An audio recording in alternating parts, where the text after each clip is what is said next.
चलिए आज हम लोग शुरुआत करते हैं कि जीवन में धन कैसे आता है। तो पहला स्टेप, पहला सूत्र लिखो। यदि कुंडली में कोई ग्रह उच्च का हो जाए, कोई भी ग्रह उच्च का हो जाए, वो ही ग्रह धन देने में सक्षम होता है। कोई भी ग्रह अगर उच्च का होगा तो वो धन देने में सक्षम होगा। बस ध्यान ये रखना है, ग्रह जब उच्च अवस्था में हो, उसकी ये उच्च अवस्था भंग ना हो रही हो, क्योंकि उच्च ग्रह बहुत जल्दी डेंट खा जाता है।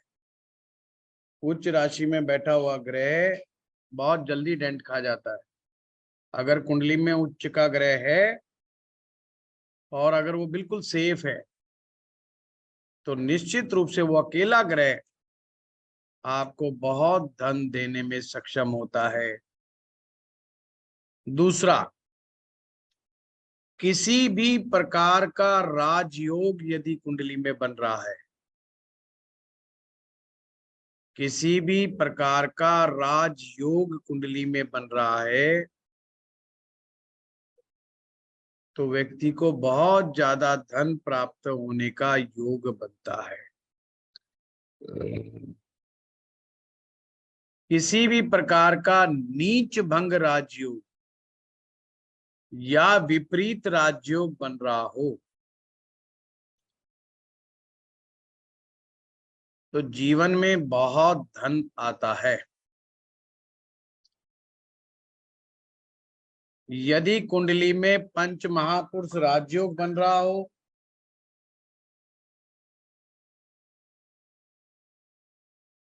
या कुंडली में गज केसरी योग बन रहा हो,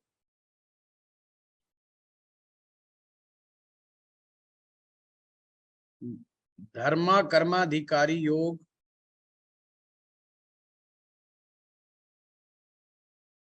लग्नाधिपति योग,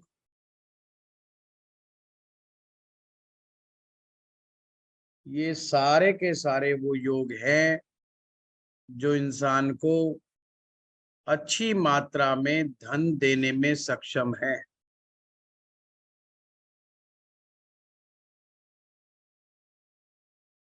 तो ये मैंने आपको कुछ कॉम्बिनेशंस बताए हैं, जो कॉम्बिनेशन अगर कुंडली में मिल जाए तो समझो कि व्यक्ति के पास धन तो आएगा। अब इनमें जो सबसे इंपॉर्टेंट बात है वो है राजयोग के बारे में। कुंडली में राजयोग किसी भी नेगेटिव सिचुएशन को ओवरराइड कर जाते हैं। नेगेटिव सिचुएशन का मतलब, जैसे हम कहते हैं कि राहु और सूर्य एक साथ नहीं होने चाहिए, राहु चंद्रमा एक साथ नहीं होने चाहिए, नहीं तो गुरु ग्रह कमजोर हो जाता है, या गुरु ग्रह नीच का नहीं होना चाहिए।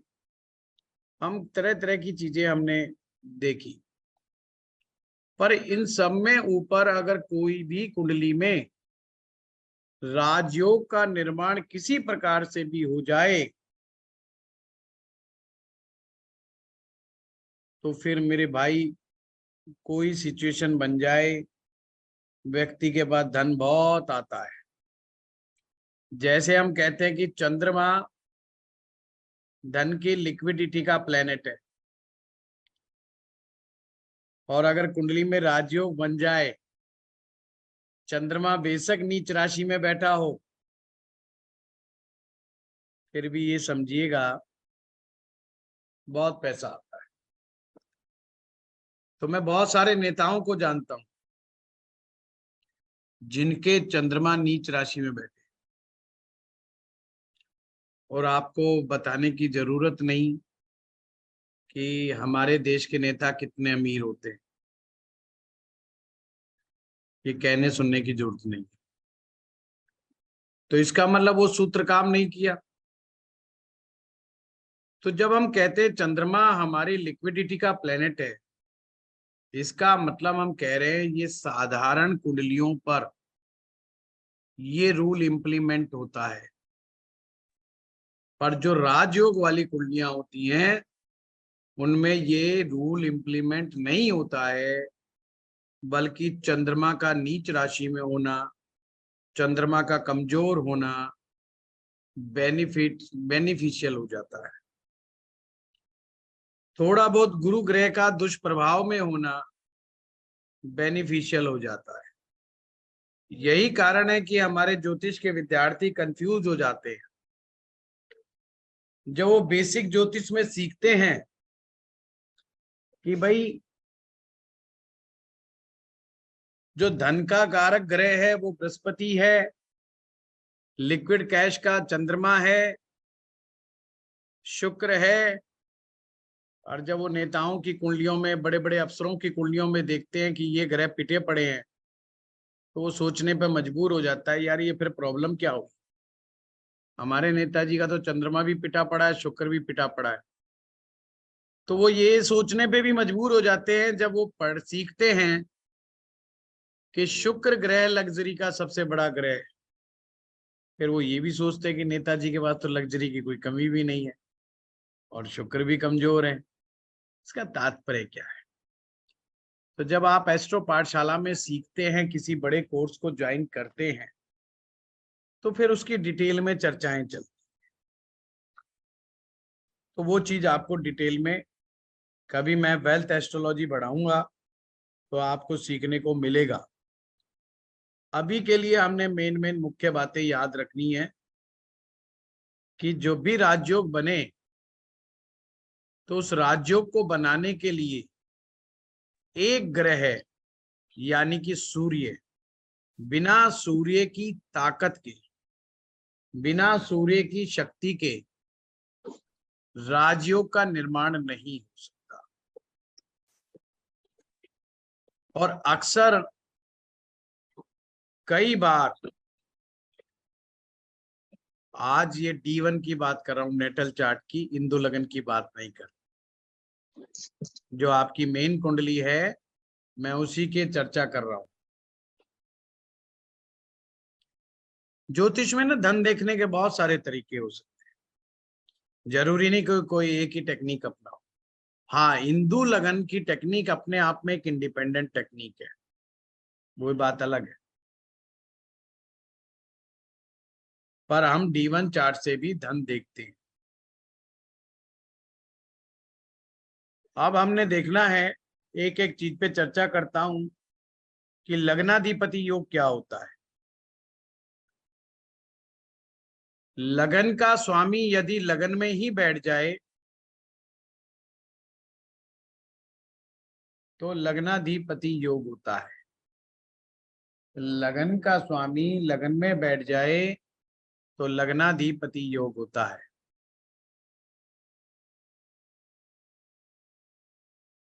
ये धन का बहुत अच्छा योग है, यानी आपकी कुंडली में जो भी लगन है उस लगन का स्वामी अगर फर्स्ट हाउस में ही बैठ जाए तो आपने लग्नाधिपति योग मानना है। लग्नाधिपति योग जब बन जाए तो ध्यान ये रखना कि ये पाप कर्त्री में ना हो। पाप कर्त्री क्या होता है? जब उसके राइट और लेफ्ट दोनों तरफ अशुभ ग्रह बैठ जाएं तो उसे पाप कर्त्री कहते हैं। जैसे मैं अभी बना के दिखाता हूं आप लोगों को, स्क्रीन पे लेके जाता हूं। जैसे सिंह लगन की कुंडली है और सूर्य यहां पर ही बैठ जाए फर्स्ट हाउस में, सिंह लगन की कुंडली हो, लगन का स्वामी सूर्य ये फर्स्ट हाउस में बैठ जाए तो इसे हम कहेंगे लग्नाधिपति योग, लग्नाधिपति योग। तो टर्म्स एंड कंडीशंस क्या यूज होगी?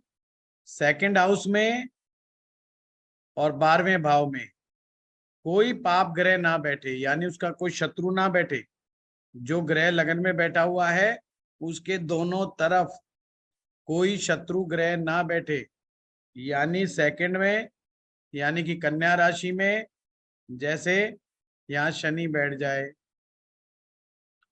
12वें भाव में राहु बैठ जाए, या वाइस वर्सा, दूसरे में राहु बैठ जाए, 12वें में शनि बैठ जाए, कुछ भी इस तरह का कॉम्बिनेशन होगा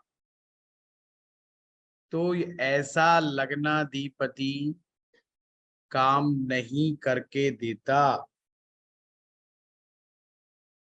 आप लोग राजयोग तो सीख लेते हो, बड़े अच्छे अच्छे सुंदर योग तो याद कर लेते हो, पर उससे इम्पोर्टेंट, ज्यादा इम्पोर्टेंट ये है कि ये इसकी टर्म्स एंड कंडीशंस क्या है फुलफिल होने के लिए, यानी कि राजयोग या योग के फलित होने की क्या क्या शर्तें हैं, वो बहुत जरूरी है। अगर वो मालूम ना हो तो सारी कहानी फेल हो जाती है, प्रेडिक्शंस टोटल गलत हो जाती है। ये नोट कर लिया आप लोगों ने, समझ गए इसको? Yes sir. जी सर। अगला समझते हैं। दूसरा योग है गज केसरी योग। जब गुरु और चंद्रमा, गुरु ग्रह है और चंद्रमा ग्रह दोनों एक साथ बैठ जाएं,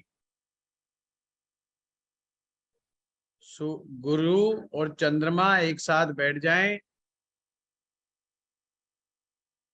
या एक दूसरे से केंद्र में हो,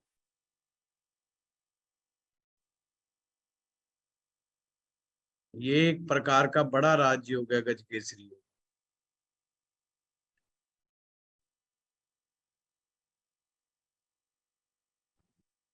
सर एक दूसरे केंद्र का मतलब कि 1 4 7 10 में आपस में रिश्ता हो उनका। जी जी जी, 1 4 7 10 का रिश्ता। धन्यवाद। अब इसकी नियम और शर्तें बहुत इंपॉर्टेंट है। पहला नियम और शर्त है कि दोनों में से कोई एक ग्रह स्वग्रही या उच्च का होना चाहिए। दोनों में से एक ग्रह स्वग्रही या उच्च का होना चाहिए।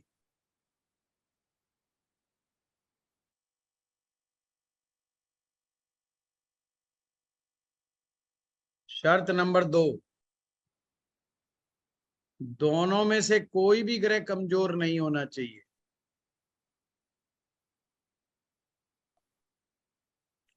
दोनों में से किसी के साथ भी कोई पाप ग्रह जैसे राहु,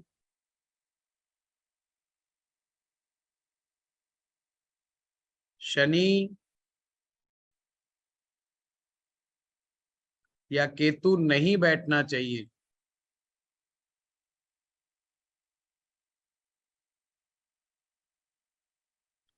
राहु केतु शनि कोई भी ना चंद्रमा के साथ बैठा हो ना गुरु के साथ बैठा हो। अगली शर्त, ये कॉम्बिनेशन छठे भाव में, 8वें भाव में, 12वें भाव में नहीं होना चाहिए, यानी ये कॉम्बिनेशन 6 8 12 में ना हो। अगर यहाँ पर होता है तो भी ये कॉम्बिनेशन कोई खास काम नहीं करता।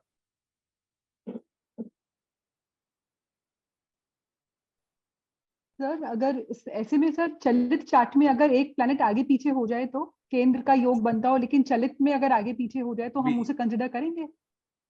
चारू जी आप क्वेश्चन ही गलत पूछ रहे हैं। पहले तो गलत टाइम पे पूछ रहे हैं और फिर अभी गलत सॉरी पूछ रहे सर। हैं। क्वेश्चन भी गलत है ये। चलो मैं अभी करूं, एक बार मैं शर्तें लिखवा लूं फिर मैं आपको मौका सॉरी सर, दूंगा। सॉरी।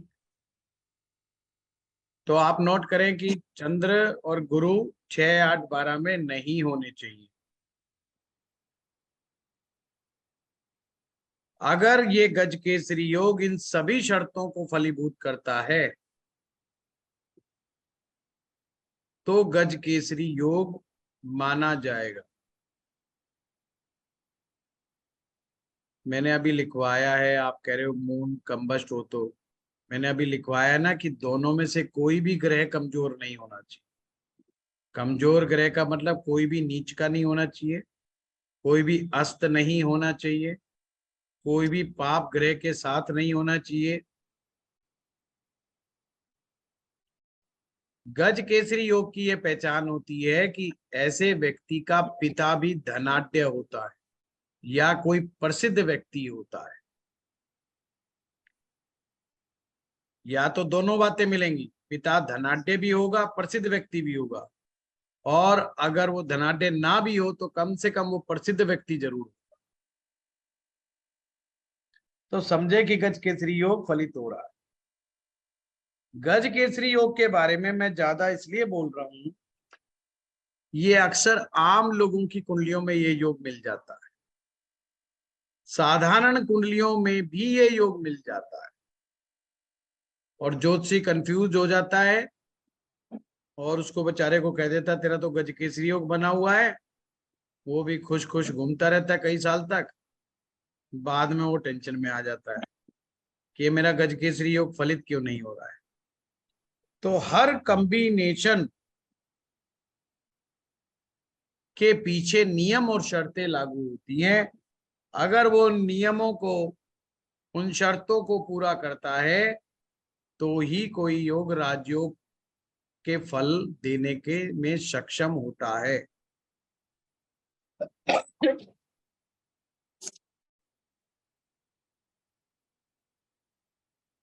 हाँ, पूछे क्वेश्चन सिर्फ गजकेसरी योग से रिलेटेड, अपना कोई क्वेश्चन ना पूछे कि सर जैसा आपने बताया, मैंने भी बहुत कुंडलियों में देखा है।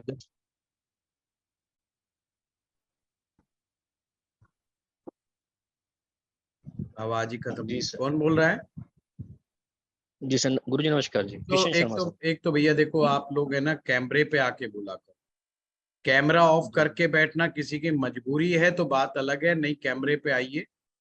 और ये एक अच्छे संस्कार नहीं है। गुरु बनने से पहले शिष्य बनना पड़ता है। आप लोग गुरु बनने को तो तैयार हो गए सारे, पर शिष्य कौन बनेगा ना? पहले शिष्य बनना सीखो, सभी के सभी। और शिष्य बनना ज्यादा बड़ी महानता है गुरु बनने से। गुरु की इतनी महानता नहीं होती जितनी शिष्य की होती है, क्योंकि सबसे ज्यादा कठिन काम ही शिष्य बनना है। गुरु तो कोई भी लिख दे गुरु जी, बन गया गुरु जी। बनारस में हर कोई गुरु जी है ना? तो इसका मतलब ये है कि गुरु बनना आसान है, शिष्य बनना मुश्किल है। तो हैंड रेज करो, सलीके से आइए, तो मैं समझ पाऊंगा कि मैं किससे बात कर रहा हूँ, है ना? ये तो बिल्कुल ही राहु वाला काम हो जाएगा कि पता नहीं मैं किससे बात कर रहा हूँ। हाँ गीता लाल जी, आप बताइए। सपोजिंग जुपिटर सैजिटेरियस साइन में है 11th हाउस में एंड मून 5th हाउस में है, पर शनि 9th हाउस से एज लग्न लॉर्ड जुपिटर को एस्पेक्ट कर रहा है। कोई बात, एक तो सबसे अच्छी बात यह कि जुपिटर और मून आमने सामने है, और एक पंचम भाव में, एक एकादश भाव में है। तो इस योग में हम कहेंगे कि धनु राशि का गुरु है। हाँ जी। तो गुरु जो है, अब हमने इसी गुरु को नवमांश में देखना है गीता जी। अच्छा, ये कमजोर नहीं पड़ना चाहिए वहां पर। अगर कमजोर पड़ गया तो फिर ये भंग हो जाएगा, नहीं कमजोर पड़ा तो ये फिर 30 से 40% रिजल्ट ही देगा इस सिचुएशन में। और पर शनि लग्न लॉर्ड होके भी अफ्लिक्शन देगा? कोई बात नहीं, अगर शनि लगन लॉर्ड होकर के तीसरी दृष्टि से देख भी रहा है, शनि की दृष्टि जब गुरु के ऊपर पड़ेगी तो गुरु को ज्यादा फर्क पड़ता नहीं है। अच्छा। शिष्य गुरु के बारे में गंदे विचार रखता है, खराब विचार रखता है, गुरु का नुकसान कुछ नहीं है कोई नुकसान कुछ नहीं है। शिष्य अपना नुकसान खुद ही करता है। शनि एक ऐसा ग्रह है जो गुरु की बहुत रेस्पेक्ट करता है। शनि एक ऐसा ग्रह है कि जो गुरु की बहुत रेस्पेक्ट करता है। हेलो। जब शनि गुरु पर दृष्टि देते हैं तो गुरु का नेगेटिव नहीं होता, प्लस अगर गुरु शनि को देख लेते हैं तो शनि की अशुभता कम हो जाती है। यानी गुरु में इतना पराक्रम है, इतना पुरुषार्थ है उनकी आंखों के में इतनी ताकत है उनकी दृष्टि में कि वो शनि जैसे अशुभ ग्रह को भी शुभ बनाने में सक्षम हो जाते हैं। ठीक है सर। तो गजकेसरी योग बनता है। ठीक सर है, जुपिटर नवांश में 6th हाउस में एग्जॉल्टेड है, तो तो गड़बड़ हो गई, तो ये 30 से 40% वाली कैटेगरी में ही रह गया। तो इसका मतलब ये होगा कि पिता सक्षम होंगे, कमाई धमाई बहुत अच्छी होगी, परंतु जरूरी नहीं कि वो नेशनल फेम के व्यक्ति, ठीक है सर। पर कमाई धमाई अच्छी हो। Thank you sir. हाँ मैंग जी, म्यूट पर है आप। नीतू जी। हाँ नमस्ते सर, आया आवाज? हाँ जी, आ गई। अच्छा सर, मेरा वही क्वेश्चन था कि लगने शनि के साथ शनि चंद्र और गुरु बैठे तो शनि के प्रॉब्लम शनि साथ नहीं बैठना चाहिए मैंग जी, है ना, नहीं तो फिर मामला गड़बड़। लगने से मेरा लगने से है शनि कुंभ लग्न का, और उसके साथ में 3 ग्रह है। हाँ तो नहीं शनि नहीं, अगर शनि गुरु के साथ बैठ जाए या शनि चंद्रमा के साथ बैठ जाए तो ये योग भंग हो जाएगा, फिर गज केसरी योग नहीं माना जाएगा। अच्छा, नहीं शनि लगने से फिर तो नहीं, कुछ भी हो, अच्छा ये योग नहीं माना। और मैंने लक्षण बता दिए। लक्षण ये कि पिता फेमस आदमी होगा, बराबर। बहुत प्रसिद्ध अरे व्यक्ति होगा, फिर प्लस गुरु स्वगृही है, उसका स्वगृही है घर तो में, माना जाएगा। सुन लीजिए, उसके हाँ। घर में इतनी बड़ी ताकत होगी, जिसे हम कहावत कहते हैं ना कि घर में सफेद हाथी पाल रखे हैं, यानी कि घर में इतना पुरुषार्थ और इतना पैसा होगा कि हाथियों को खाना खिलाने का उसमें ताकत होगी।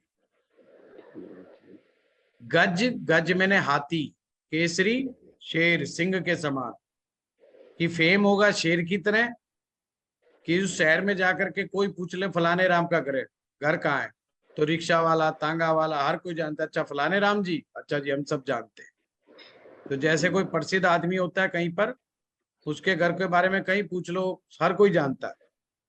तो ऐसे लक्षण जरूर कुंडली में आने चाहिए, तो पता चल जाएगा ऑटोमेटिक कि साहब ये फलित हो रहा है कि नहीं हो रहा है। फिर बाद में सीखते रहो कि टेक्निकली गड़बड़ कहाँ होगी। हाथी की सवारी, हाथी की सवारी का मतलब, ऐसे लोग हाथी की सवारी का बड़ा एंजॉय करते हैं। अब घर में पाल रखा होगा तो हाथी पे ही घूमेंगे। इसका मतलब यह है कि आप घर में ऐसे ऐसे नौकर चाकर रख सकते हैं जिनकी तनख्वाहें बड़ी बड़ी होंगी, परंतु उनका कोई विशेष काम नहीं होगा। है जैसे कई बार आप फिल्मों में देखते हैं ना, एक असिस्टेंट होता है जो सिर्फ उसकी तारीफ करने में लगा रहता है, बस जी जनाब, वो कुछ कह दे यस सर, जी जनाब, तो उसका बाकी पूरे फिल्म में देखते हो कोई काम नहीं होता वैसे, बस वो बॉस का बैग उठाता, पकड़ता और जी हजूरी करता है, उसको उसी बात की सैलरी मिल रही होती है। और ये प्रैक्टिकल लाइफ में ऐसा ही होता है। आप कोई दिमागदार आदमी आएगा, वो कहेगा यार ये क्या काम कर रहा है, ये तो कोई खास काम ही नहीं कर रहा है, इसको तो हटाओ, ये तो लाख रुपए की तनख्वाह वैसे ही ले रहा है। तो जिसका गज केसरी योग होगा, उनके घर में ऐसे खर्चे कई पाल के बैठे होंगे वो, जिनका कोई प्रैक्टिकल खास यूज नहीं। तो इससे भी मैच कर लिया करो अपनी कुंडली में, अगर किसी को डाउट हो कि गज केसरी योग बन गया है। बाकी बनता कैसे वो मैं बता ही रहा हूँ। ठीक है, लग्नेश को क्या मतलब, लग्नेश को काउंट नहीं करने का ना, चाहे शनि हो। मैं लग्नेश की बात नहीं कर रहा, मैंने कहा है कि अगर शनि अगर चंद्रमा के साथ आ गया या गुरु के साथ आ गया तो ये भंग हो जाए बस। फिर तो आप हमारे बड़े कोर्स में आएंगे ना, तो उसमें बहुत डिटेलिंग होगी, तो फिर मैं बता पाऊँ। अब कल ही ने एक ने कंप्लेंट कर दी जी मैं पूछ नहीं पाया, तो भाई अब ये छोटे छोटे कोर्स में इतना डिटेलिंग होना पॉसिबल नहीं है। मेरी जगह बैठ के देखो, पत्थर मारना शुरू कर दोगे। तो मैं तो बहुत शांत और संयमित रूप से फिर भी सबका जवाब देने की कोशिश करता हूँ। हाँ नीतू जी। प्रणाम सर। प्रणाम। सर गजकेसरी युग में आपने कहा कि यदि शनि राहु या केतु बैठे तो वो लगता नहीं है, इसका कोई उपाय कर सकते क्या? उपाय तो कर सकते पर बताऊंगा नहीं। ठीक है सर। ठीक है सर। सर मैं इस समय वीडियो नहीं ऑन कर सकती हूँ क्योंकि मेरा लंच का बनाने का और खिलाने का टाइम रहता है, कोई इसलिए बात थोड़ा नहीं, देखो हाँ। किसी की मजबूरी है, कोई बात नहीं। हाँ सोनिया जी। इसलिए मैं thank you sir, thank you. हाँ सोनिया जी, हाँ जी सर, बाकी मेरी जिनका हो गया वो हैंड डाउन कर लीजिए प्लीज। हाँ जी sir, Radhe sorry Radhe sir, sir. मेरी थोड़ी मजबूरी है, मेरा फेस पे एलर्जी हुई है, इसलिए मैं वीडियो नहीं ऑन कर पा रही। हाँ कोई बात नहीं, बताइए। हाँ जी सर, मेरा क्वेश्चन कल इंदु लगन से है। सर आपने बोला था लगन में शुभ ग्रह हो तो उसका परिणाम अच्छा होता है, और उसके साथ अशुभ ग्रह भी बैठे हो तो फिर क्या परिणाम होगा? फिर मिक्स रिजल्ट देता है। ठीक है सर। हाँ सोनिया जी, दूसरे Sonia ji. Okay, Radhe Radhe sir. Sir कर्क लगन की पत्री है और मून जुपिटर वहीं बैठे हैं, और बहुत जुपिटर बढ़िया। लेकिन जुपिटर रेट्रो है, हम्म। तो उसका कुछ वो होगा कि उसमें कमी आ जाएगी, उच्च का जुपिटर होके रेट्रो हो गया। उच्च का जुपिटर अगर रेट्रो हो जाए, आपको सूत्र समझा रहा हूं, तो उसका फल नीच राशि के समान हो जाता है। देखा, आज तो दिन ठीक नहीं है सोनिया जी। गज केसरी योग तो गया गया, उच्च का गुरु और खराब हो गया। नहीं, कम से कम उच्च का गुरु तो ठीक ठाक बैठा था। हाँ वो तो ठीक ठाक बैठा था, उच्च का जुपिटर, और फिर उसके ऊपर सैटर्न की तीसरी दृष्टि है। नहीं, दृष्टि तो मैंने बताया ना, दृष्टि का इतना बड़ा रोला नहीं है ना। ओके। प्रॉब्लम ये है कि अगर ग्रह उच्च का हो और वो वक्री हो जाए, खास करके गुरु लगन में बैठ के, कर्क लगन में, तो गुरु के नीच राशि के रिजल्ट मिलने लग जाते, तो उसके उच्च ओके। वाले परिणाम नहीं प्राप्त होते। ओके। अदरवाइज, और मैं लक्षण बता देता हूँ इस चीज के क्या है, क्योंकि ये बहुत इंपॉर्टेंट है। अभी आपकी एज 32 साल तो क्रॉस कर गए होंगे आप। नहीं, ये मेरा नहीं है, मेरे बच्चे का है। बच्चे का है? अच्छा ठीक है, तो कोई बात नहीं। तो उनके गुरु को ठीक बनाने का प्रयास कीजिए। देखिए, अगर ठीक ये बनाने। गुरु और चंद्रमा कर्क लगन में अगर इकट्ठे फर्स्ट हाउस में बैठ जाएं, तो ये बहुत बड़ा महायोग है। वो व्यक्ति संसार में भगवान की तरह पूजा जाता है। ये समझ लीजिए, इतना बड़ा योग है। और वो इतना नेम फेम कमाता है व्यक्ति, जैसे लोग उनके दर्शन पा करके ना ऐसा महसूस करते हैं जैसे भगवान के दर्शन हो गए। तो इट्स वेरी गुड योग, बट हाँ, वक्री गुरु के साथ ठीक नहीं है। हाँ नैना जी, आप बताइए।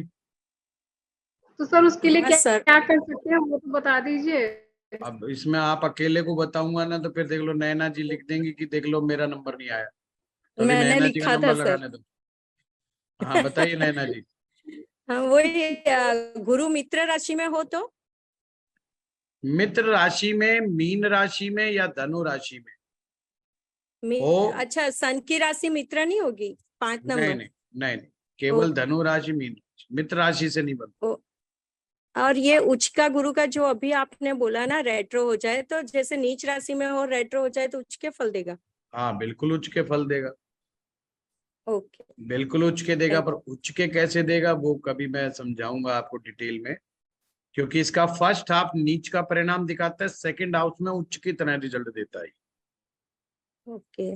जैसे हाल जुपिटर 5 नंबर राशि में रेट्रो होके मून के साथ ही बैठा हुआ है, और ये वीनस एस्पेक्ट कर रहा है, तो क्या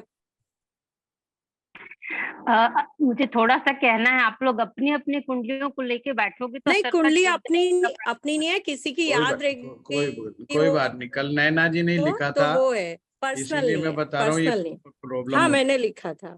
हाँ इसीलिए आज आप ही समस्या क्रिएट कर रहे हो, देख लो। कोई बात नहीं, देखिए आज ये छोटा सेशन है। अच्छा, इसमें ये बच्चे जाते योग हैं क्या मिलते हैं। होता है? एवरी क्लास में मेरे साथ ये चीज होती है, उसके लिए कुछ बताइए। कि जैसे ही मैं बोलना स्टार्ट करती हूँ वैसे ही रोक आ जाती है। आप पॉजिटिव सोचना शुरू कीजिए, और अगर मजा ना आए तो और पॉजिटिव लिखिए, फिर देखो आपके साथ पॉजिटिव होना शुरू हो जाएगा, ये मेरी गारंटी है, मेरी क्लास में तो ऐसा होगा। ओके पॉजिटिव थैंक लिखिए। यू।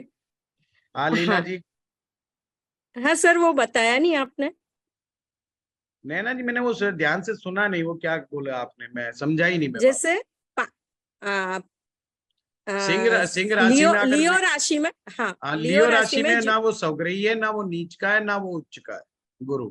ओके, तो ये माना जाएगा, ये नहीं बिल्कुल गज नहीं के, माना।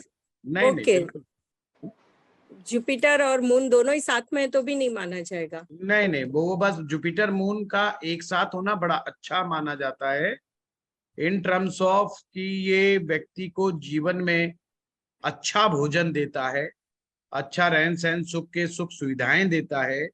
ये देखिए ये कॉम्बिनेशन इतना अच्छा है कि चंद्र और गुरु किसी भी तरह से एक साथ बैठ जाए, बशर्ते कोई एक नीच का ना हो, फिर भी अगर बैठ गए साथ या आमने सामने भी बैठ गए, बेशक गज केसरी योग ना बने आप लोगों को, उसको अच्छा भोजन, अच्छा रहन सहन, क्वालिटी ऑफ लाइफ ये मिलेगा मिल ही जाता है, मिलेगा ही ओके मिलेगा। Okay sir, thank you. हाँ लीना जी। सर बस मुझे एक चीज पूछनी है कि मान लीजिए लगन में अगर तुला में गुरु और चंद्रमा साथ बैठे हैं, अगर तो तुला और लगन में लीना जी बन गया, बीच में ही रोक रहा हूँ, तुला लगन में ये बनता ही नहीं है, फलित नहीं होता। फलित नहीं होता, यही पूछना था। वृष बस लगन में, जबकि तुला लगन में, मिथुन लगन में, कन्या लगन में, मकर लगन में ये फलित ही नहीं होता। ठीक है, बस गुरुजी यही मैंने भी पूछना ये क्वेश्चन पूछा था कि तुला लगन में दशम भाव में ये हाँ फलित हाँ होगा या नहीं। शिवांगी जी तो आंसर मिल गया। तो गुरुजी ये भाई ये दशम भाव में तो फलित बड़ा नहीं। गुरु से बनने वाला योग है, आसानी से थोड़ी ना मिल जाएगा। गुरुजी ये दशम भाव में स्वग्रही है चंद्रमा और गुरु, एक तो भी जगह नहीं लिखा बनेगा? होता है ना, सहज मिले अविनाशी, गुरु मिलना मुश्किल है। मुश्किल है। तो गुरु से बनने वाला योग कोई सहज मिल जाता है क्या? ये बड़ा टफ होता है, पूर्व जन्म के बहुत पुण्य चाहिए और गुरु भक्ति चाहिए। जब हम बहुत अच्छी गुरु भक्ति करते हैं ना, तो जाकर के ये योग बनते हैं, ऐसे कॉम्बिनेशन ये पुण्य आत्माओं के मिलते हैं। मैंने अभी क्या बताया कि कर्क लगन में चंद्र और गुरु अगर एक साथ होते तो बहुत बड़ा योग, बहुत बड़ा महायोग है कि भगवान की तरह इंसान पूजा जाता है। तो ये कोई कम बड़ी बात है क्या? इट्स ए वेरी नाइस योग। अब जितना नाइस योग ज्योतिष में होगा ना, उतनी उसकी टर्म्स एंड कंडीशंस होंगी, तो सर उसका ये फलित होना मुश्किल हो जाता है। सर फिर हाँ ये उल्टे धनु और सिर्फ मीन लगन में बनेगा, 3 लगन है जिनमें ये फलित होगा, 3 लगन नहीं नहीं, 3 वो पोजीशन मेष में, कर्क में, सिंह में, धनु में, मीन में, कई लगन है, कुंभ में बन जाता है। मित्र वालों में फलित हो जाएगा। हाँ मीना खंडेलवाल जी।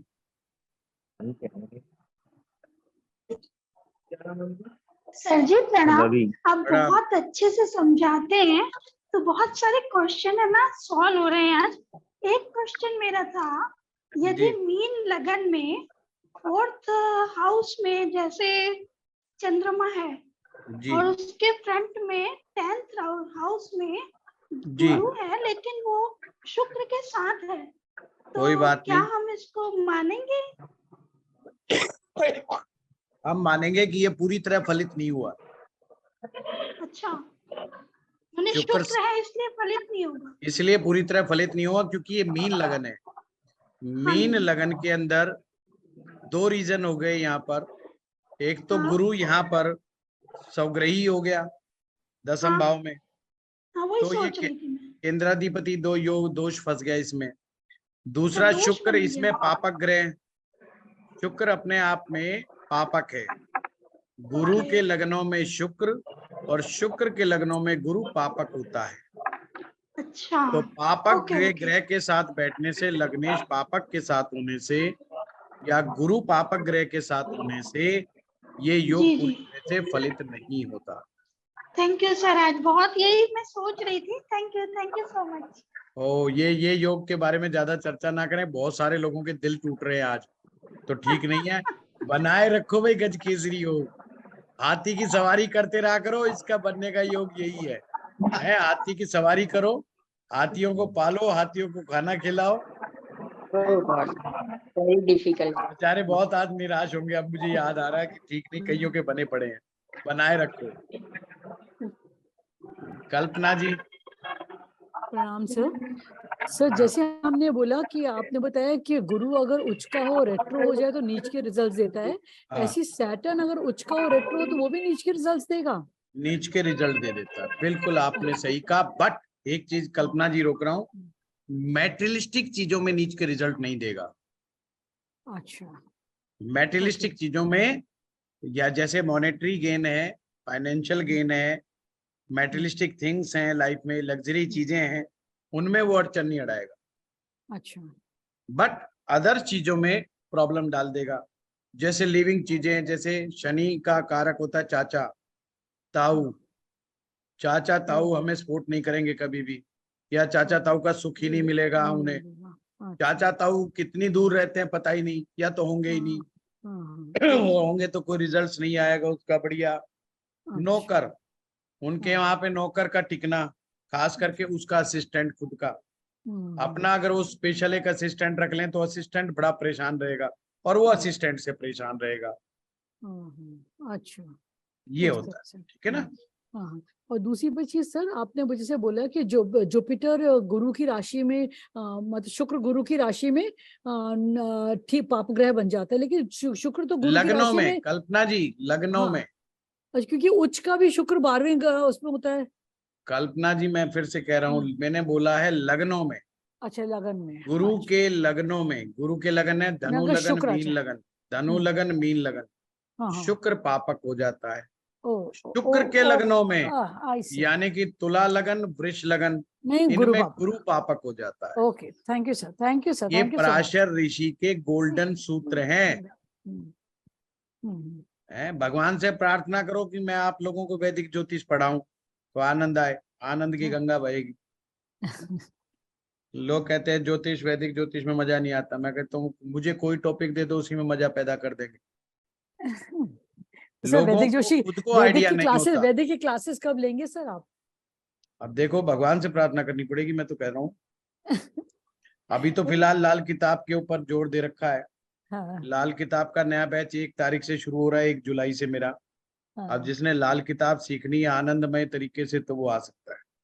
सर लेकिन कंफ्यूजन नहीं हो जाएगा? एक तरफ वैदिक चलेगा, एक तरफ दोनों एक है कल्पना जी, दोनों एक है। मैं एक ऐसा आदमी हूँ जो हमेशा खुले डंके की चोट पे कहता हूँ कि वैदिक ज्योतिष, लाल किताब ज्योतिष एक ही है, सिर्फ देखने का अंतर है, टेक्निक्स का अंतर है। कुछ लोगों को वैदिक की टेक्निक अच्छी लगती है, कुछ को लाल किताब की टेक्निक अच्छी लगती है। सिर्फ इतना है फर्क। हर चीज वैदिक में भी देखी जा सकती है, लाल किताब में भी देखी जा सकती है।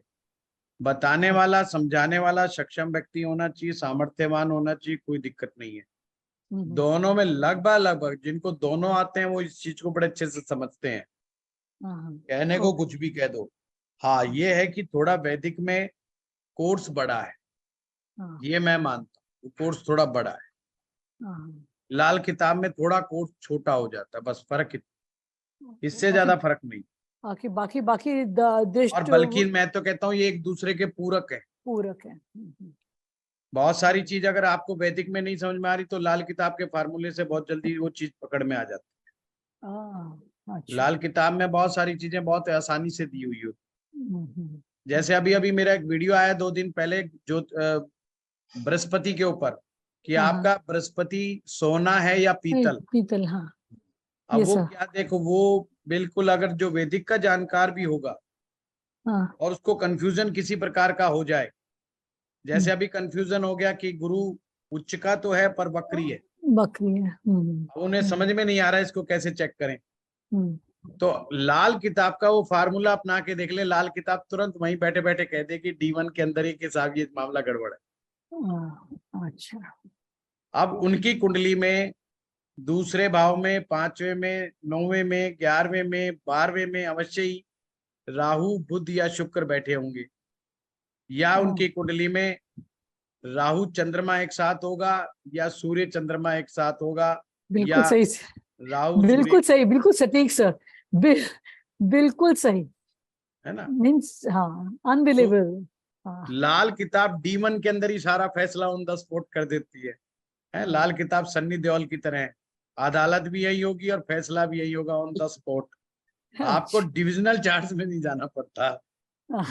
वैदिक ज्योतिष में बहुत एक्यूरेसी है, तो इसलिए उसके स्टेप्स बहुत शानदार बने हुए हैं वैदिक ज्योतिष में, कि आपको जा करके डिविजनल चार्ट्स में जाना पड़ता है बहुत बारीक में जाने के लिए, और सारी बारीकियां लाल किताब में वहीं पे दे रखी हैं बस। जोर उतना ही पड़ता है पढ़ने में। कोई सोचे कि नहीं पढ़ता। टाइमिंग ऑफ इवेंट भी हम लाल किताब से पता कर सकते हैं? कोई भी साइंस उठा लो, सब में टाइमिंग ऑफ इवेंट्स होता है। अच्छा, टाइमिंग ऑफ इवेंट्स का मतलब क्या है? एक अंदाजा लगाना कि कौन सी घटना कब होगी। हाँ, सिंपल सी बात है भाई, एक आदमी की शादी कब होगी, वो लाल किताब में भी होता है, वो वैदिक में भी होता है। कोई फार्मूले लगते हैं, जिसको जितना फार्मूला याद हो जाएगा, सिंपल कंसेप्ट है। जैसे मैं कहता हूं कि मैंने को आप जो मर्जी क्वेश्चन पूछ रहे हो यहाँ पर वैदिक में, अब मुझे याद है तो मैं धड़ाधड़ बता रहा हूँ। मुझे याद नहीं होगा तो मैं भी दाएं बाएं देखूंगा, आपको भी दाएं बाएं घुमाऊंगा। समझ रहे हो बात को?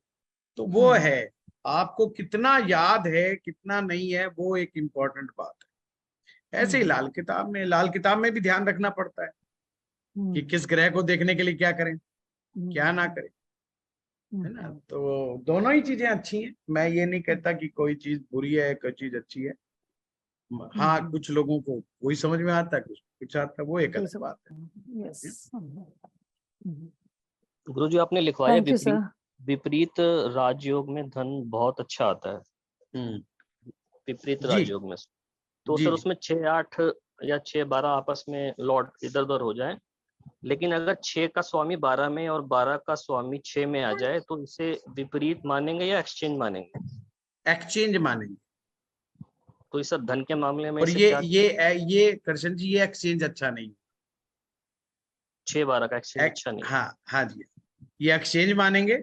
और एक्सचेंज में भी बहुत जरूरी है कि एक्सचेंज हुआ किस किस का है, वो बड़ा इंपॉर्टेंट है। अब एक्सचेंज हुआ 6 और 12 का। जी जी जी। तो ये कोई अच्छा एक्सचेंज नहीं हुआ। अगर एक्सचेंज हो केंद्र का केंद्र से, केंद्र का त्रिकोण से, तो उत्तम होता है। और एक्सचेंज अपने आप में एक राजयोग है, परंतु 6-12 का एक्सचेंज या 6-8 का एक्सचेंज या 2-7 का एक्सचेंज या केंद्र और ये 2-6-8-12 इनका एक्सचेंज, ये कोई अच्छे एक्सचेंज नहीं होते। इनमें कोई गारंटी नहीं होती बहुत ज्यादा।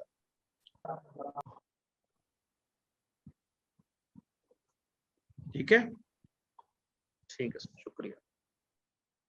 और विपरीत राजयोग भी भैया एड़ियां रगड़वा रगड़वा करके देता है, उसका कोई वैसे ही मजा नहीं आता इतना ज्यादा। आदमी को स्ट्रगलफुल सिचुएशन में ही देता रहता है। सर उसमें अभी अगर शनि चंद्रमा हो तो और भी ज्यादा खराब है माना जाएगा।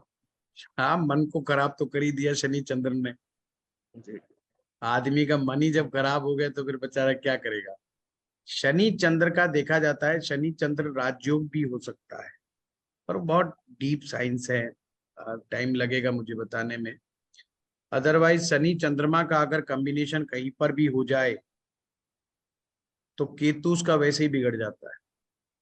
और केतु अगर बिगड़ जाए तो केतु अपने आप में सेल्फ ब्रांड है, यानी लोग उस पर यकीन इतना नहीं कर पाते।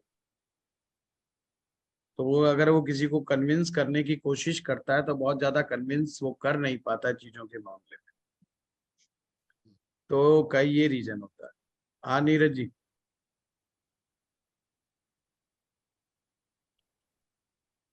हाँ नीरज जी बताइए। प्रणाम गुरु जी। प्रणाम। गुरु जी, कर्क लगन में गज केसरी योग में अगर ये पाप का 3 में चला जाता है तो 20 का रिजल्ट जो है बताया वो ना, मैंने तो एग्जाम्पल से इधर रहा है कि किसी भी तरह पाप कर्त्री नहीं होना चाहिए। कर्क लगन में भी? हाँ, कर्क लगन में भी पाप कर्त्री में नहीं होना चाहिए। तो भगवान जी की नहीं, भगवान जी की तरफ नहीं होंगे, फिर वो कम पड़ जाएगा या बिल्कुल ही नहीं होगा? हाँ नहीं, ये देखना पड़ता पाप कर्त्री भी। अगर राइट एंड लेफ्ट दोनों साइड में क्या शनि और राहु बैठ गए क्या? नहीं, मैं तो अपनी नॉलेज के लिए पूछ रहा था, बात आगे, ऐसा तो मैंने कुंडली देखी नहीं है। हाँ नहीं, फिर भी ये पाप कर्तरी जो है डाउन बहुत कर देता है और एक कॉम्बिनेशन। अभी था, एक क्वेश्चन में और था, जैसे 6 8 12 का था एक्सचेंज था, अगर 6 का यानी कि इसमें 6 8 त्रिक में से किसी का केंद्र से यानी कि एक्सचेंज होता है तो अच्छा एक्सचेंज नहीं, त्रिक भाव का केंद्र से एक्स्ट्रा एक्सचेंज नहीं है। नहीं। जी गुरु। 11-12 का भी नहीं गुरु जी। 11-12 का डिपेंड करता है। हाँ कुमुद जी। सर मेरा क्वेश्चन लग्नाधिपति योग के बारे में है। हाँ बताइए। लगन 6 नंबर का कन्या लगन, बुध जी बैठे हैं, बुध है वहां पर जी। और मगर उसके एक साइड में शनि है 7 जी नंबर के उच्च के, जी जी। और दूसरी साइड 5 नंबर पे सूर्य, शुक्र और मंगल है। हाँ जी। उसको कैसे देखेंगे? पहली बात तो यहाँ पे कहूं कि ये लग्नाधिपति योग कम से कम 60 से 70% बन गया। ये पूरी तरह असर नहीं हुआ क्योंकि शनि उसका मित्र है, तो जो राइट हैंड साइड है वो पूरी तरह पाप कर्तरी नहीं बना, तो इसे बोलेंगे हम अर्ध पाप कर्तरी। इसको परेशानी मंगल से आएगी, मंगल जो 12वें में बैठा। तो ऐसे व्यक्ति को बस गुस्सा नहीं खाना चाहिए, और क्या, गुस्से में काम बिगाड़ बैठते, बाकी तो सब फर्स्ट क्लास। इसका कोई उपाय सर? उपाय की बात तो अलग होगी। उपाय में लग गए तो सारे पीछे लग जाएंगे, वो कहेगा जी और आज का लास्ट सेशन है और सारे उल्टा उल्टा लिख के भेजेंगे जी बिल्कुल मजा नहीं आया आपकी क्लास में। क्या तो सारे लिख के भेजेंगे कि सब बहुत बढ़िया लगा है गुरु जी, क्योंकि सबको गुस्सा आएगा कि उपाय तो बताया नहीं है। ये तो बहुत बढ़िया, ठीक है। हाँ राखी जी, को मिला। अब मुझे भी इतने साल हो गए ना कोरोना के बाद ऑनलाइन पढ़ाते पढ़ाते, अब एक्सपीरियंस हो गया कि कब क्या करना है। हाँ राखी जी। Right sir. प्रणाम सर। प्रणाम सर एक तो मैं ये पूछना था कि गजकेसरी योग क्या चंद्रमा और गुरु अगर एक दूसरे पे दृष्टि कर रहे हैं तो भी बन जाता है? तो भी बन जाता है, तो भी बन जाता। तो उसमें भी हम लगन देखेंगे किस लगन की कुंडली? हाँ वो सारे नियम शर्तें हो रही, और राशि भी देखेंगे किस राशि में बैठे हैं दोनों? वो सब नियम शर्तें रहेगी। सर एक ही चीज पूछनी थी, सेकंड थर्ड हाउस में एक्सचेंज है वो या 10th और 4th हाउस वगैरह कैसे एक्सचेंज हो? तो सब एक्सचेंज अच्छे होते हैं। आवाज कट गई राखी जी, क्या करें? सर हम पूछ रहे हैं सेकंड और थर्ड हाउस में एक्सचेंज हो। सेकंड थर्ड का एक्सचेंज कोई अच्छा नहीं होता। और सर 10th और 4th वगैरह में एक्सचेंज वो सारे अच्छे नहीं होते हैं। आवाज कट रही है आप, कोई बात नहीं, मैं बाद में आता हूँ। 5th और 11th हाउस में एक्सचेंज हो तो भी वो सही नहीं होते हैं क्या? 5th और 11th वो थोड़ा ठीक होता है।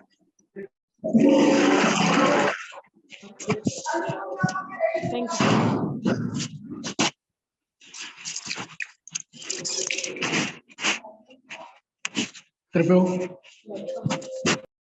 भाई पीछे से म्यूट कर लिया करो, घर में से लड़ाई झगड़े की आवाजें आ रही हैं और मुझे सब पता लग रहा है कि किसके कहाँ झगड़ा हो रहा है, कईयों की इज्जत खराब चल रही है घर में, तो म्यूट करके रखा करो।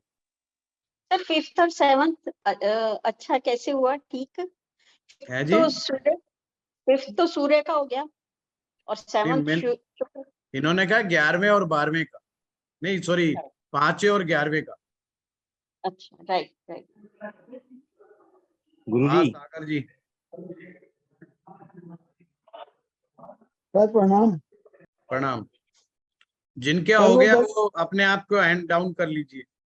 अरे गजकेसरी योग में ये अभी आपने सब स्पष्ट समझाया, सब क्लियर है, लेकिन गजकेसरी योग में सर आपने जो बताया ना कि जब गुरु बकरी होगा और वो होगा तो नीच का फल देगा और नीच का होगा तो उसका देगा।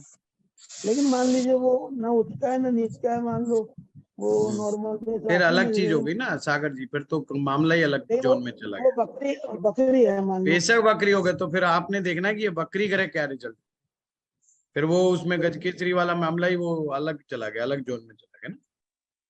अच्छा आपने बताया मकर लगन में भी नहीं ये काम, ये 2-3 लगन बताए जी जी जी जी जी जी जी अच्छा सर, एक चीज पूछवानी थी, आठवां भाव और 11वें भाव का स्वामी का आपस में एक्सचेंज हो तो वो अच्छा रहता है। ये हमारा आज का टॉपिक ही नहीं है सागर जी, है ना, हम गलत दिशा में चले गए हैं। ठीक है। हाँ, मनमोहन राजपूत जी, पंकज देवगन जी। जी सर नमस्कार। नमस्कार। हाँ जी सर, एक चीज पूछना था इसमें कि मान लीजिए लग्नेश और षष्ठेश होकर के शुक्र छठे भाव में हो और 12वें का लॉर्ड भी छठे में आ जाए। नहीं, गजकेसरी योग की बात करो मनमोहन जी, और कोई बात नहीं है ना। अच्छा जी सर, एक रिक्वेस्ट थी सर, वीडियोस अवेलेबल हो जाए वेल्थ एस्ट्रोलॉजी के सर। आपको शायद नहीं पता, बहुत सारे लोग लिख रहे हैं जी। कल ही पूरा का पूरा ड्राइव बना करके भेज दी गई है ग्रुप के ऊपर, फिर भी लोग लिखे जा रहे हैं कि हमें नहीं मिल रही है। कारण क्या है? कोई भी ऊपर उठा के जाकर के देखता है नहीं, वो सोचता बिल्कुल सामने पड़ा होना चाहिए। दोबारा भिजवा दूंगा, ड्राइव बना करके कल ही भेज दिया गया था, और उससे पहले भी एक बार ड्राइव भेजा गया था, फिर भी मैंने अपने स्टाफ को कहा, कल मैंने कहा फिर दोबारा भेजो भाई, लोग पता नहीं चला। जी सर, ईमेल अपडेट कर दिया था उसमें, लेकिन एक बार नहीं, ईमेल के अलावा भी ईमेल वाला मामला अलग था, कुछ लोग अपडेट नहीं कर पा रहे थे, इसलिए हमने ड्राइव बना करके ही डाल दिया कि ड्राइव में कोई भी ले सकता है उसको। जी जी जी, थैंक यू सर। ठीक है, चलिए, आप लोगों का बहुत बहुत धन्यवाद, आज बहुत बढ़िया रहा। गुरु जी आप लिखिएगा। प्रणाम गुरु। प्रणाम प्रणाम। हाँ, पंकज जी रह गए, पंकज जी बताइए। गुरु जी, ये मैं पूछना चाह रहा था कि मेरी कुंडली तो मैं जिस तरह से देख रहा हूँ तो हिंदू लगन भी बिगड़ा हुआ है, और प्लस आज गजकेसरी योग भी बताया, जो भी आज बताया वो सब में बिगड़ा हुआ है, तो ये ऐसी कुंडली हो सकती है ना गुरु जी? हिंदू लगन बिगड़ा हुआ है और गजकेसरी योग नहीं बना? हाँ, गजकेसरी योग बना हुआ है, लेकिन उसमें शनि है तो कैंसिल हो गया वो। हाँ, है ना? तो जैसे कुंडली किसी की बिगड़ी हुई हो, वो उपाय करने से ठीक तो हो जाती है ना गुरु जी? हाँ, उपाय करने से ठीक हो मैं जाती है। इस विषय में ना आपसे कंसल्ट करना चाहता हूँ। जी, मैं इस विषय में आपसे कंसल्ट करना चाहता हूँ, लेकिन एक मेरी रिक्वेस्ट है गुरु जी, फीस का जो है ना थोड़ा सा कम कर दीजिए मेरे लिए। क्या कर दीजिए? फीस को थोड़ा सा कम कर दीजिए, या इंस्टॉलमेंट में हाँ, दूंगा। 111 से कम क्या करूं पंकज जी? नहीं, कंसल्टेंट के लिए, आपसे कंसल्टेंट। अच्छा, कंसल्टेंसी के लिए। हाँ, वो स्टाफ से बात कीजिएगा, मेरे हाथ में इसमें कुछ नहीं है, स्टाफ ही हमारा बॉस। ठीक है, चलिए, धन्यवाद आप लोग। मेरा क्वेश्चन रह गया। गुरुजी नमस्कार। हेलो सर, नमस्कार। बैठे हुए हैं। हेलो सर, नमस्कार। हेलो चलिए, आप व्हाट्सएप पे लिखिए, कोई बात नहीं, व्हाट्सएप पे मैं जवाब दे दूंगा। ठीक है, थैंक यू।